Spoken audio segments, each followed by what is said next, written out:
Hi friends, welcome back to அரல் channel. இன்றைக்கி இந்த வீடியோவில் நம்ம என்ன பார்க்க போகிறோம்னா, குக் வித் கோமாளியில் இர்ஃபான் அவங்க செஞ்ச கேரளா சிக்கன் சட்டிக்கறி தான் நம்ம செய்ய போகிறோம். நம்ம எப்படி செய்யலாம் அப்படிங்கிறத பார்க்கலாம். இது சட்டியில் செஞ்சால் வந்து டேஸ்ட்டும் நல்லாயிருக்கும் அப்படிங்கிறனால நான் சட்டியிலே செய்கிறேன். ஸோ 1 ஸ்பூனு சோம்பு, அன்னாசி மொக்கு, 2 ஸ்பூனு மிளகு, பட்டை, லவங்கம், அதுக்கப்புறம் பார்த்திங்கன்னா ஏலக்காய். இது எல்லாத்தையுமே வந்துட்டு நம்ம ட்ரையாக நல்லா வறுத்துட்டு அதை நம்ம பவுட்ரு மாதிரி நம்ம எடுத்து வச்சுக்கலாம். நம்ம எவ்வளோ சிக்கன் போடுறோமோ அதுக்கு தகுந்த மாதிரி நம்ம வந்துட்டு மசாலா பொருளை வந்துட்டு ஆட் பண்ணிக்கலாம். நான் வந்து ஒரு 1/4 கிலோவுக்கு மேலே கொஞ்சம் அதிகமாக தான் சிக்கன் போடுறதுனால நான் அதுக்கு தகுந்த மாதிரி மசாலா பொருளை ஆட் பண்ணிக்கிட்டேன். இது கேரளா ஸ்டைலு அப்படிங்கிறதுனால நம்ம தேங்காய் எண்ணெயில் செஞ்சால் தான் வந்துட்டு செம்ம டேஸ்ட்டாக இருக்கும். ஸோ நான் தேங்காய் எண்ணெய் வந்துட்டு ஆட் பண்ணிக்கிட்டேன். லைட்டாக சோம்பு, மிளகு, குருமிளகு வந்து ஆட் பண்ணிக்கலாம். 2 பச்சை மிளகாய், கருவேப்பிலை. எனக்கு சோம்பு வந்து போட்டால் ரொம்ப வந்துட்டு பிடிக்காது அதிகமாக போட்டால். ஸோ அதனால் நான் கம்மியாக போட்டிருக்கேன். உங்களுக்கு எப்படி தகுந்த மாதிரி போடணுமோ போட்டுக்கோங்க.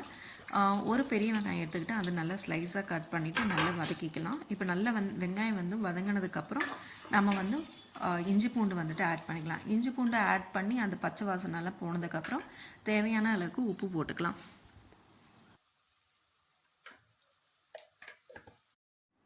வெங்காயம், இஞ்சி பூண்டு எல்லாம் நல்லா வதங்கினதுக்கப்புறம் நமக்கு காரத்துக்கு தகுந்த மாதிரி நம்ம மிளகாத்தூள் வந்து ஆட் பண்ணிக்கலாம். கொஞ்சமாக மஞ்சத்தூள், அதுக்கப்புறம் பார்த்திங்கன்னா மல்லித்தூள். இது எல்லாத்தையுமே போட்டு அந்த மசாலா, அந்த ரா ஸ்மெல் வந்து அந்த மசாலாவோட ஸ்மெல்லு வந்து போகிற அளவுக்கு நம்ம வந்துட்டு நல்லா வறுத்து எடுத்துக்கலாம். நல்லா இந்த மசாலாலாம் வதங்கினதுக்கப்புறம் நம்ம சிக்கன் வந்து ஆட் பண்ணிக்கலாம். நான் நல்லா வாஷ் பண்ணி மஞ்சத்தூள் போட்டு நல்லா வாஷ் பண்ணி எடுத்துக்கிட்டேன்.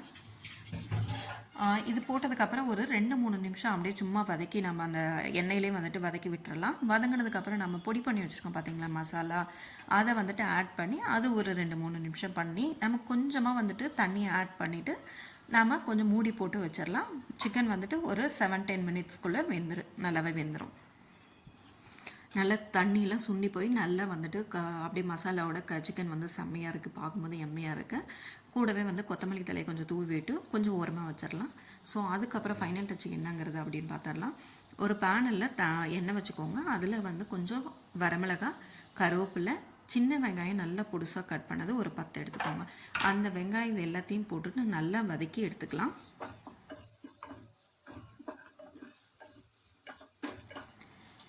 தேங்காவை குட்டி குட்டி இந்த மாதிரி பத்தையாக கட் பண்ணி அந்த நம்ம வெங்காயம் வதக்கிறோம் இல்லைங்களா, அதோடு சேர்த்து தேங்காவையும் போட்டுட்டு நம்ம நல்லா வதக்கி எடுத்துக்கலாம்.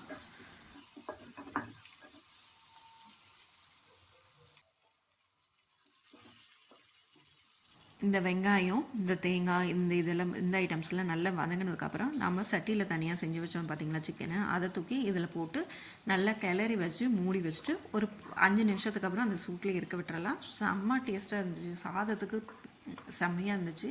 நீங்களும் கண்டிப்பாக ஒரு தடவை ட்ரை பண்ணுங்கள். இந்த வீடியோ உங்களுக்கு பிடிச்சிருந்தால் மறக்காமல் சப்ஸ்கிரைப் பண்ணுங்கள், ஷேர் பண்ணுங்கள், கமெண்ட் பண்ணுங்கள். இந்த வீடியோ பார்த்ததுக்கு ரொம்ப ரொம்ப தேங்க்ஸ். நம்ம அடுத்த வீடியோவில் பார்க்கலாம். தேங்க்ஸ் ஃபார் வாட்சிங். பாய் பாய்.